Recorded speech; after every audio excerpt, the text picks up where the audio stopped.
আমি দৃঢ়ভাৱে ক'ব পাৰোঁ যে আমাৰ অসমত অভিৰুচি ক্ৰীড়া দিৱসৰ নাম নুশুনা মানুহ নলাব। সচেতন লোকমাত্ৰেই জানে অভিৰুচি ক্ৰীড়া দিৱসৰ কথা। প্ৰতি বছৰে ৩ ছেপ্টেম্বৰ দিনটোত এই অভিৰুচি ক্ৰীড়া দিৱস পালন কৰা হয় আৰু সামূহিক দৌৰকে ধৰি একাধিক বিভিন্ন পৰ্যায়ৰ প্ৰতিযোগিতা অনুষ্ঠিত হয়। জীৱন্ত কিংবদন্তি উত্তৰ পূবৰ প্ৰথমগৰাকী অৰ্জুন ভোগেশ্বৰ বৰুৱাৰ জন্ম দিৱসৰ লগত সংগতি ৰাখি এই ক্ৰীড়া দিৱসটো আয়োজন কৰি অহা হৈছে। বেংকক এছিয়ান গেমছত সোণৰ পদক প্ৰাপক ভোগেশ্বৰ বৰুৱাৰ জন্মদিনক লৈ এনেকৈ ৰাজ্যৰ ক্ৰীড়া ক্ষেত্ৰখনক চহকী কৰি বিশিষ্ট ক্ৰীড়াবিদসকলক সন্মান জনাই অহা এই অভিৰুচি ক্ৰীড়া দিৱসৰ মূল মানুহজননো কোন? কোনে ইমান সুচাৰুৰূপে প্ৰতি বছৰে পালন কৰি আহিছে এই দিৱসটো? আজি আমি তেখেতৰ কথাই ক'ব খুজিছোঁ। কাৰণ এই ক্ৰীড়া দিৱসত অকল ৰাজ্যৰে নহয়, ভাৰতবৰ্ষৰ বিশিষ্ট শ্ৰদ্ধেয় ক্ৰীড়াবিদসকলে অংশগ্ৰহণ কৰিছে। দেশৰ শ্ৰদ্ধেয় ক্ৰীড়াবিদসকলক সন্মান জনাই অহা হৈছে। মিলখা সিঙৰ পৰা কপিল দেৱলৈকে, কিৰণ বেদী, প্ৰবীণ কুমাৰৰ পৰা বন্দনা ৰয়লৈকে, অজিত ৱাডেকাৰ, পদ্মশ্ৰী চাইনী উইলছনকে ধৰি একাধিক দেশৰ গণ্যমান্য ক্ৰীড়াবিদে ভিৰ কৰিছিল অভিৰুচি ক্ৰীড়া দিৱসত।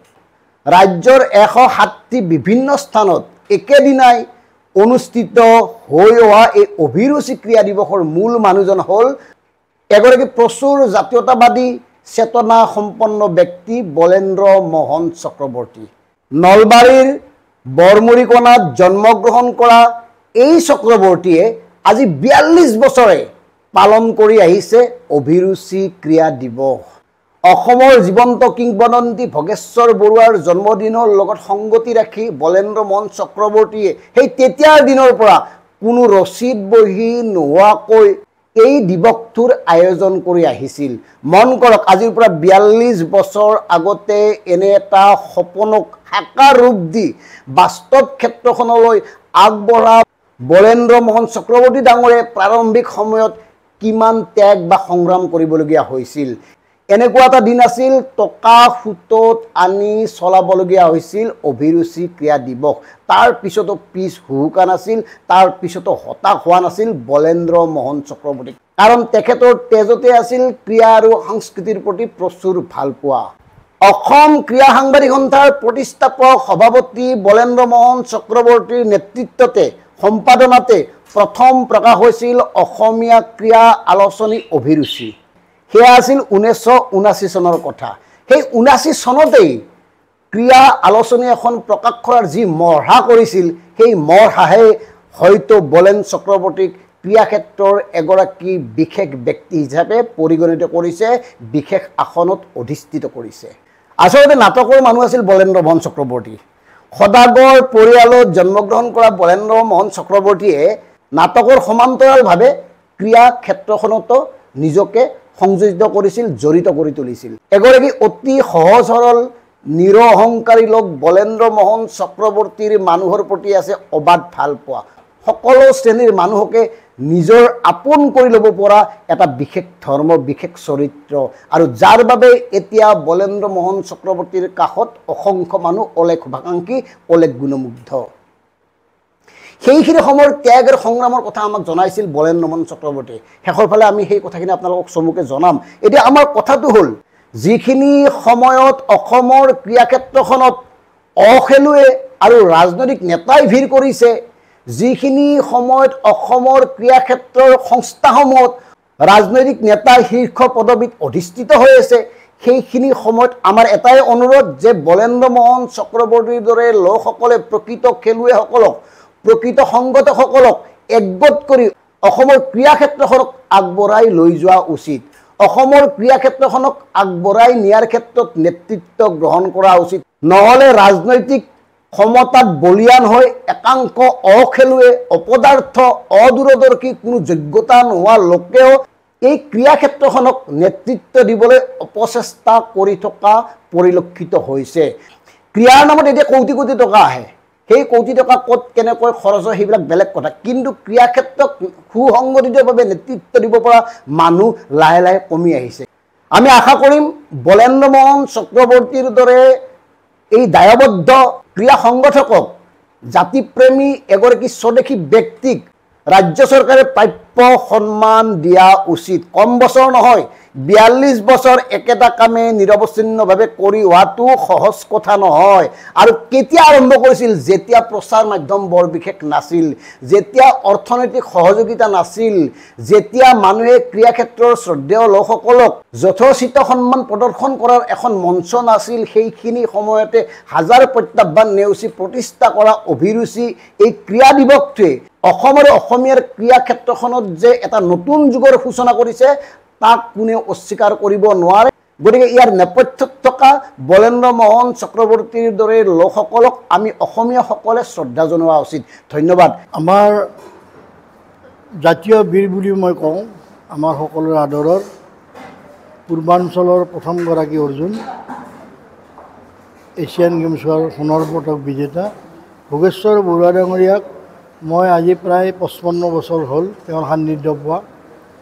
তেওঁ লগ পোৱাৰ পিছত তেওঁ অৱহেলিত হৈ আছিল। অসমৰ মানুহে তেওঁক চিনি নাপাইছিল, যোনে যিমানেই যি নকওক।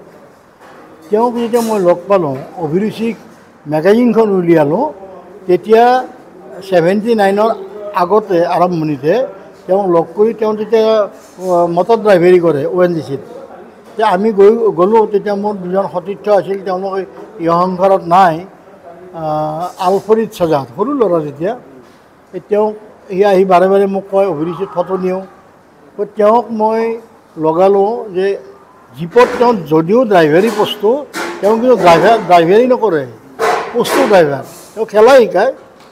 মোৰ কথালৈকে আমি লাজ পাইছোঁ যে চেণ্ট্ৰেল গভৰ্ণমেণ্টৰ এটা অনুষ্ঠানত ভাৰতৰ সৰ্বোচ্চ সন্মান পোৱা, তেতিয়া সৰ্বোচ্চ সন্মানে প্ৰায়, এতিয়া বহুত সন্মান হৈছে, এৱাৰ্ড হৈছে খেলাৰ ক্ষেত্ৰত, অৰ্জুন পোৱা ব্যক্তিজন অসমীয়াজনে তাতে ড্ৰাইভাৰী কৰে। সেইটো মই এটা উপস্থাপন কৰিলোঁ অভিৰুচিত কৰি। মই তাৰে এটা ইংৰাজী তৰ্জমা মই ৰাষ্ট্ৰপতিলৈ পঠালোঁ। আৰু তেতিয়া মোক সহায় কৰিলে প্ৰাক্তন আমাৰ স্বৰ্গীয় দীনেশ গোস্বামী, সাংসদ, তেতিয়াৰ সাংসদ। তেখেতে মোক ক'লে, বলেন তেওঁ খেলুৱৈ আছিল, তেওঁ ক'লে বলেন খুব আইডিয়া আছে, মই তোমাক সহায় কৰিম, সেই বস্তুখিনি পঠাই দিয়া। তাৰপিছত তেওঁ ৰাষ্ট্ৰপতিৰ লগত কি কৰিলে মই নাজানো। তাৰপিছত মই এদিন মোৰ অফিচত তেতিয়া ডাইৰেক্টৰ ED আমাৰ ONGCৰ শিৱসাগৰত নাজিৰাত বহে, তেওঁ এদিন মোৰ তাত আহি ওলাল, বহুত ডাঙৰ অফিচাৰ, কিন্তু আহি ওলাই মোক ক'লে যে আপুনি আৰু বেছি হেৰি কৰিব নালাগে, আমি ভোগেশ্বৰ বৰুৱা ডাঙৰীয়াক ৰিজনেল স্পৰ্টছ অফিচাৰ কৰাইছোঁ, পষ্ট দিছোঁ। আপোনাক ধন্যবাদ, আৰু আপুনি আৰু বেছি হাল্লা কৰিব নালাগে, হৈ গ'ল। ভাল লাগিল, আমাৰো ভাল লাগিল, তেওঁৰো ভাল হ'ল। তাৰপিছত আহিল ক্ৰীড়া দিৱস। 82ত যেতিয়া এছিয়ান গেমছ হয় দিল্লীত, তেতিয়া আমাক কেইজনমান, প্ৰেমধৰ শৰ্মা, পুলিন দাস, আমাৰ ৰমেন দত্ত বৰুৱা, আমাৰ শ্ৰীগুৰু প্ৰেছৰ, তেওঁ তেতিয়া সাংবাদিকতা কৰে, এনেকৈ 4-5জনমান আমাক লৈ গৈছিল। লৈ যাওঁতে এটা ৰুমত, যিহেতু মোৰ ভোগেশ্বৰ বৰুৱাৰ লগত মোৰ ভাই ককাইৰ নিচিনা সম্বন্ধ এটা ঘটিয়ে গৈছে, তেতিয়া আমি এটা ৰুমত থাকিলোঁ, দুখন বিচনা, এটা ডাবল ৰুমত আমি থাকিলোঁ। আৰু তাতে দেখা পালোঁ যে ভোগেশ্বৰ বৰুৱাক বাহিৰৰ খেলুৱৈবিলাক, ল'ৰাই হওক, মহিলাই হওক, পুৰুষেই হওক, আহি যিধৰণে ক'লে এই পিঁয়াজটা কেঁচা হওঁ, তাৰমানে চুমাই খাব নে কোলাতে ল'ব, এনেকুৱা। মই বহি বোলো এটা জাতিৰ এনেকুৱা এটা দক্ষ মানুহ আছে, আমি অসমত এক চিন নাপাওঁ। তেতিয়াই মই এটা মনত পৰিকল্পনা ল'লোঁ যে গুৱাহাটীত গৈ সুধি পুচি ডেট অফ বাৰ্থ চাই তেওঁৰ এইটো জন্মদিনটো পাতিম, আৰু মৰাৰ পিছত এইবিলাক কৰি লাভ নাই, চাব নাহে তেওঁ, জীয়াই থাকোঁতে পাতিম। তাৰপিছত আৰু ভাবি আহিলোঁ, মোৰ তেতিয়া যিকেইটা মোৰ লগত থাকেই, সৰু তেতিয়া কম বয়সৰ ল'ৰা কেইটামান আছিল, মোৰ ভাতৃপ্ৰতিম, সিহঁতক ক'লোঁ যে মই এইটো কৰিম, তোমালোকৰ লগত থাকিবা, সহায় কৰি দিবা। আৰু এইবিলাক সহায় হ'ল, আৰম্ভ কৰি দিলোঁ। দুটা নিয়ম ৰাখিলোঁ, কাৰণ বস্তুটো যুগমীয়া কৰিব লাগিব। আৰু এটা কথা আছে যে সেই সময়ত এজন ৰাজনৈতিক প্ৰধানে মোক মাতি নি আৰ্থিক সহায় কৰিবলৈ ওলাইছিল, এইটো প্ৰতিদিনত ওলাই গৈছে এইটো। তাৰপিছত মই নল'লোঁ, এইকাৰণে নল'লোঁ যে এই অনুষ্ঠানটো যুগমীয়া কৰিব লাগিব, পইচা কামাব খুজিলে পইচাটো ল'ব পাৰোঁ, তেতিয়া যুগত 5 লাখ টকা। কিন্তু মই চিন্তা কৰিলোঁ যে এটা ইতি হ'ব, কাৰণ তেতিয়া অলপ আছে বয়কট ফয়কট হাবি যাবিৰ সমস্যা আছে, আৰু মোৰ ছাত্ৰ সমাজৰ লগতে কাৰোবাৰটো হ'ব, ষ্টুডেণ্টখিনিয়ে আহিব অনুষ্ঠানটোত ভাগ ল'বলৈ। গতিকে মই সেই হেৰিটো মই নলয় বোলে যি হয় সৰুকৈ কৰিম এনেকুৱা। সেই সময়ত আমাৰ তেতিয়া প্ৰদীপ শৰ্মা আছিল, প্ৰদীপ শৰ্মাও এজন দক্ষ সংগঠক আমাৰ লগত আছিল, তেওঁ PI পিছত অধ্যাপক হৈ ৰিটায়াৰ হৈছে। এই প্ৰদীপ শৰ্মাই মালিগাঁৱৰ পৰা 5% সুতত আমাক পইচা আনি দিয়ে।